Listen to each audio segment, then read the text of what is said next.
his second, sixth team foul. Andre Austin shooting 2.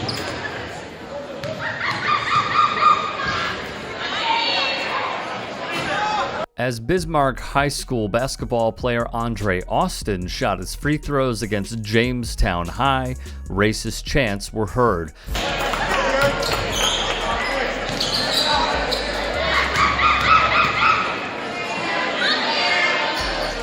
And this would be a theme throughout the matchup. In just mere moments, Austin would be racially abused yet again.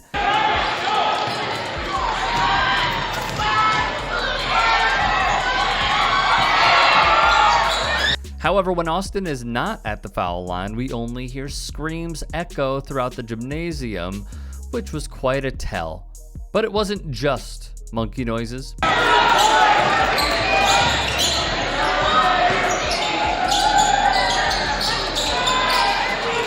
When non-white players touched the ball, the Bismarck Tribune would describe these chants as war-whopping from fans of the home team. Andre Austin, number 35, spoke on it post-game. Here's what he told the local media.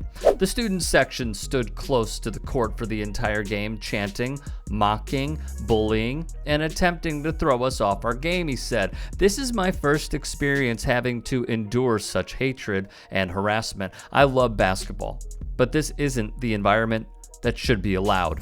Austin's mother, pictured here, said she was listening to her son's game while driving when she heard the slurs on the broadcast.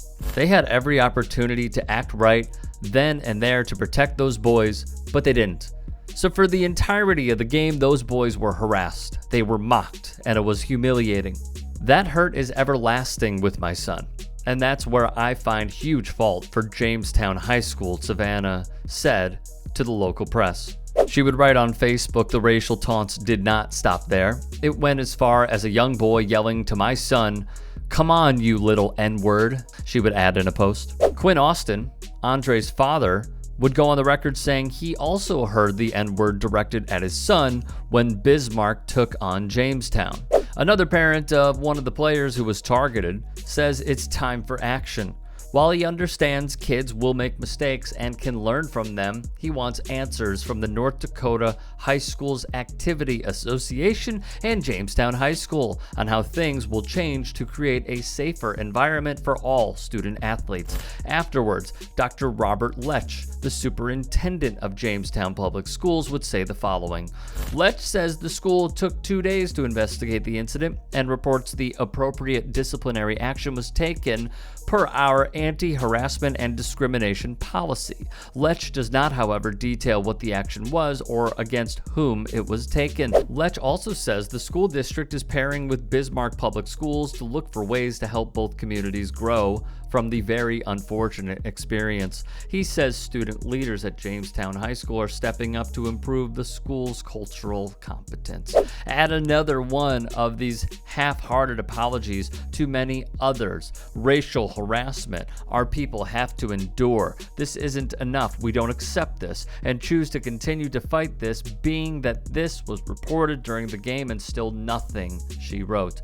In all, 4 parents sent the North Dakota High School Activities Association a letter of complaint claiming school administrators are allowing racial slurs and taunting that includes monkey screeches and war cries aimed at students of color during sporting events. We're not going away. We're not going to be quiet. You know, if nothing's done, then it's going to get to the next level, and we're prepared for that as parents, as families. I think we have enough support and enough people and high-ups around the country that we can make some serious noise if need be, said Lance Eaglestaff, who would write in a Facebook post, students from Jamestown High School in North Dakota are showing their racist colors when they mock Lakota basketball players with Hollywood war hooping when he gets the ball, and you can hear it plainly in the video. But it was even louder in person. The student athlete is Tayshawn Eaglestaff, a badass Lakota youth who wears his hair long and in braids. Eagle staff told the forum similar taunting has occurred in the past, but school administrators and referees turned a blind eye.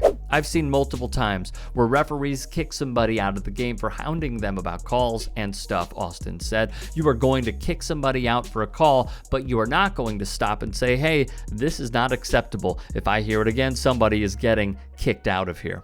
Austin said he wants to see some more repercussions from the incident. He also said there needs to be some kind of state law that says racism shouldn't be tolerated at any event. Quote, if you are not correcting it, you are condoning it, he said.